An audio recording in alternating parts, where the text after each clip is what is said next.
name is Selma Cordero. It has been a while since I posted my first video making arroz con gandules in an untraditional way using a rice cooker. Today is 4th of July and we have our children and some friends coming over. So I'm gonna make a very traditional American beef ribs. We're gonna complement that with chicken wings, obviously arroz con gandules, which is a staple in our home, and the Puerto Rican potato salad. So let me begin with the rest. Start the preparations for the ribs the night before. I washed them, as you can see here. I have 6 pounds of beef ribs. I washed them and then I sprinkled them with a little bit of vinegar and olive oil. I do that for most of my meats to kind of help them tenderize it and help enhance the flavor. The recipe calls for a teaspoon of salt per pound. So I have 6 teaspoons of salt and a teaspoon of black pepper per pound. So I put 6 teaspoons of black pepper. It also calls for a tablespoon of chili powder per 2 pounds, so I put 3 tablespoons of chili powder. So it is a little bit, seems like a lot when you mix it all together, but I do the mix and then I sprinkle it on top and let it sit on the fridge for the night before. So I already preheated my oven at 300 degrees and I'm gonna start putting each of the ribs in aluminum foil. If it's too small, you can put 2 of them per foil. So I basically just take them up like this, close the top, close each side, and put them in a pan.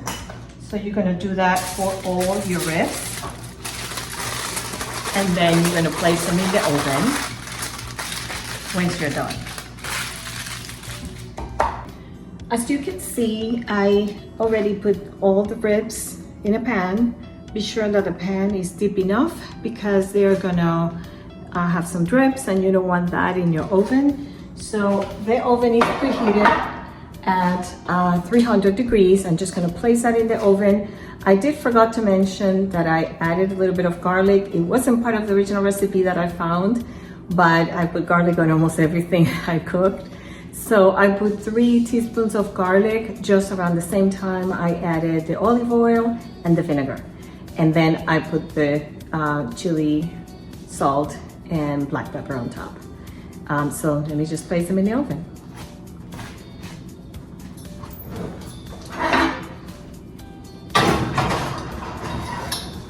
Ribs will be in the oven for about 2.5 hours in the middle rack. You don't need to touch them, 300 degrees, they will do their thing. So trust me on this, it cooks very slow, but it tenderizes the meat. And when you finish the ribs, you're gonna really not even need a knife to cut them up. Now I'm gonna prepare the barbecue sauce. First of all, you wanna preheat your pan. You're gonna put about 2 tablespoons of oil. I usually prefer olive oil, but you can use avocado oil or anything that you enjoy. So it's basically vegetable oil. You're gonna wait until that warms up a little bit, and then you're gonna add 1/2 cup of chopped onions.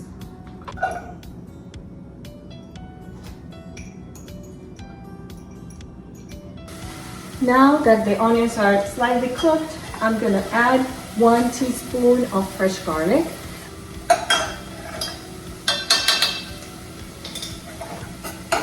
And you wanna cook that garlic just slightly.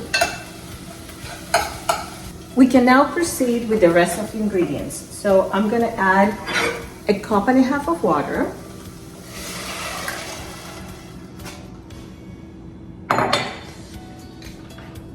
Half a cup of tomato paste, 1/2 cup of white vinegar, 1/2 cup of light brown sugar,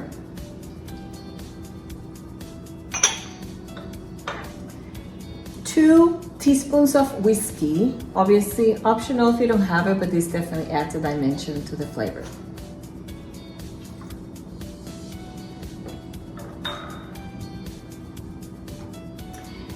Half a teaspoon of red chili powder, 2 teaspoons of salt, and half a teaspoon of black pepper. 1 teaspoon of onion powder and half a teaspoon of paprika.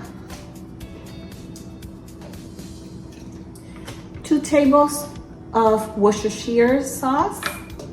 I use this one, but you can get any brand that you desire.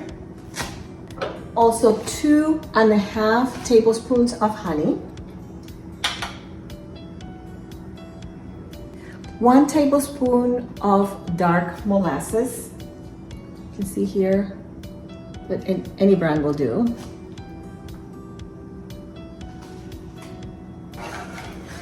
So you're going to give it a good stir to be sure you're mixing the tomato paste well.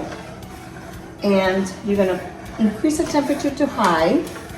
And as soon as it boils, you're going to put it down back to simmer. And you're going to leave it cooking in simmer for about 1.25 hours.